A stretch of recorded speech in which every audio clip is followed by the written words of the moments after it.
What is it, do you think, about your game that has people just can't wait to see you on the professional level? I think it's just the style of basketball that I play. To be honest, I don't get nervous for games because, I just know, this is fun for me. Caitlin Clark sat at the podium shortly after another incredible performance on the court, prepared for the customary post-game inquiries.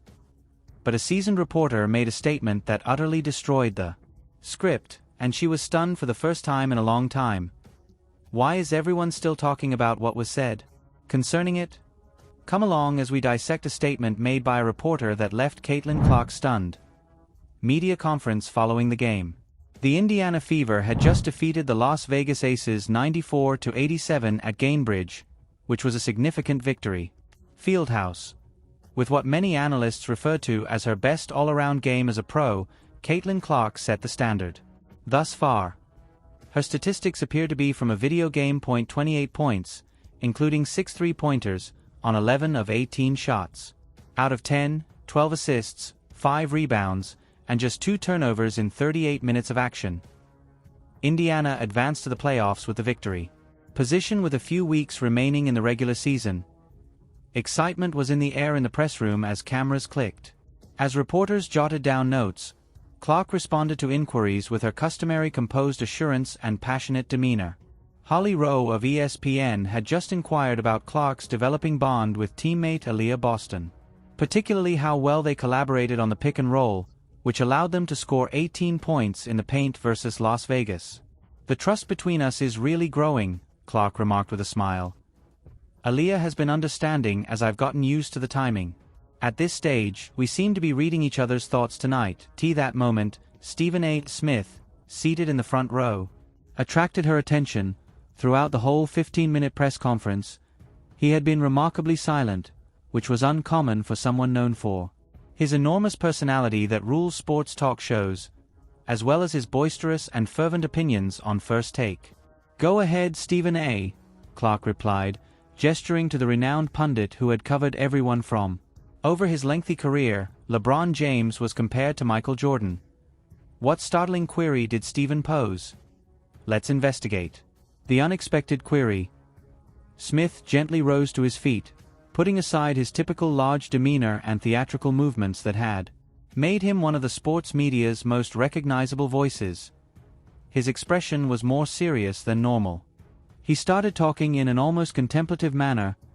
The atmosphere in the room was altered by his steady, serene voice. It didn't feel like simply another interview after the game.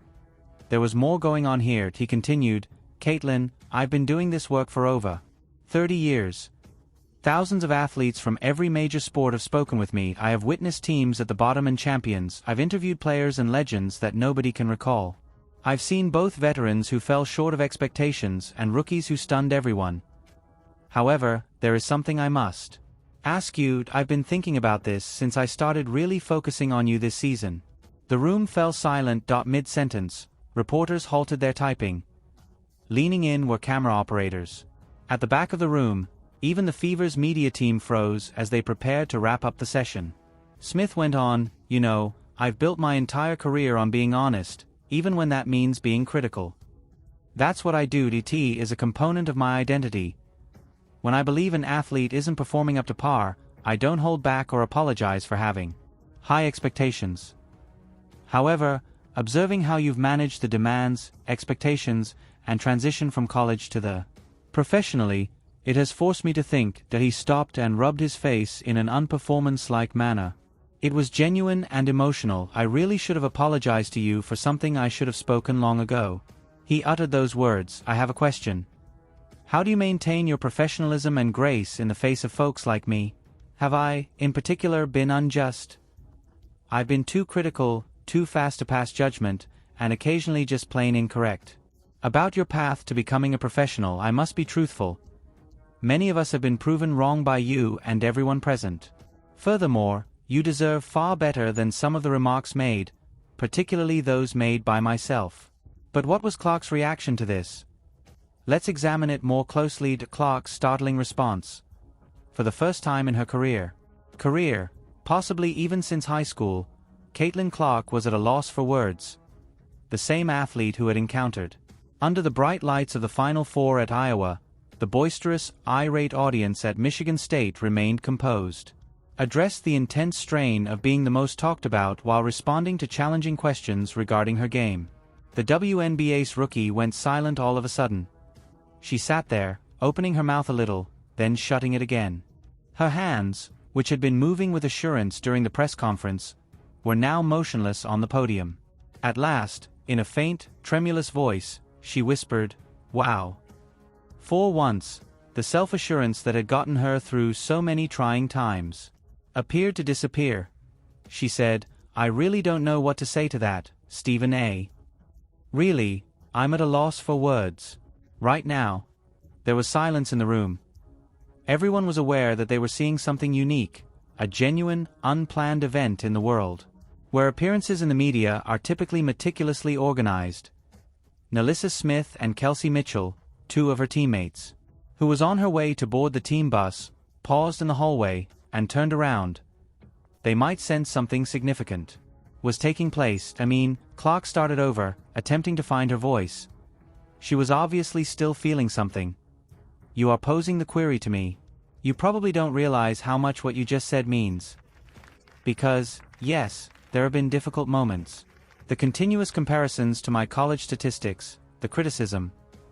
Many questioned whether I could actually leave the Big Ten to the WNBA, questioning whether the excitement was excessive."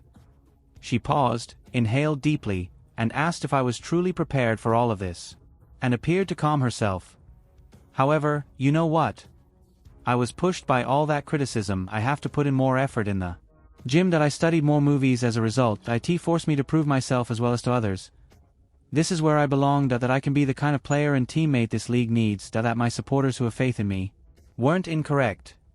Then she raised her head once more, speaking more steadily.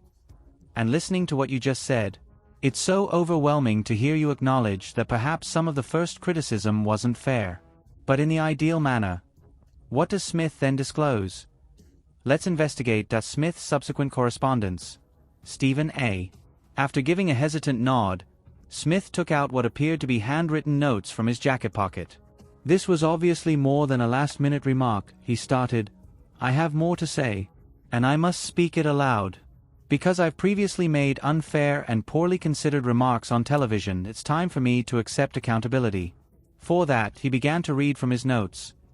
His tone was somber and regretful. 3 months beforehand, I said you were overhyped on First Take. I mentioned that there was a lot of enthusiasm around you in the WNBA.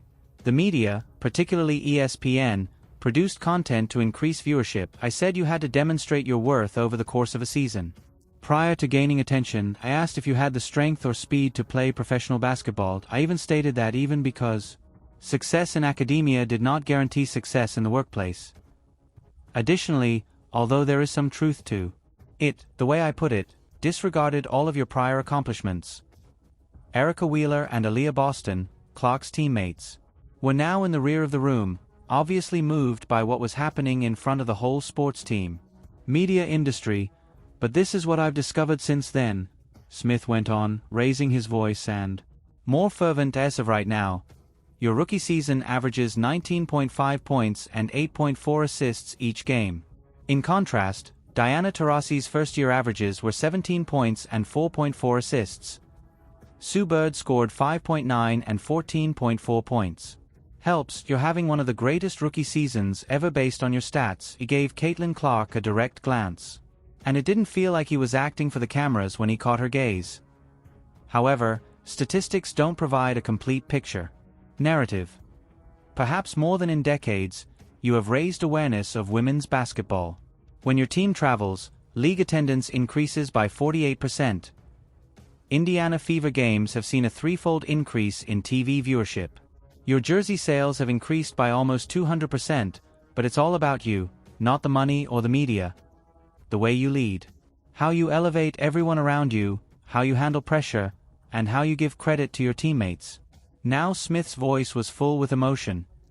Caitlin, I was mistaken about you. I was mistaken to question if you were prepared. I was mistaken to say that you weren't worthy of the attention. I didn't see what was right when I judged you using antiquated criteria. Before me, you're not simply a fantastic rookie. You're revolutionizing women's basketball. Additionally, for that, I sincerely apologize to you, the league, and my audience. What was the response in the meeting room then? Let's examine it. The reaction of the room. Suddenly, the press room came to life in a way that even the most seasoned reporters covering basketball had never seen it before. Photographers flashed their cameras in an attempt to capture every moment of Caitlin Clark's feelings. Soon as other reporters realized what they were seeing, they started typing and taping. A moment of power.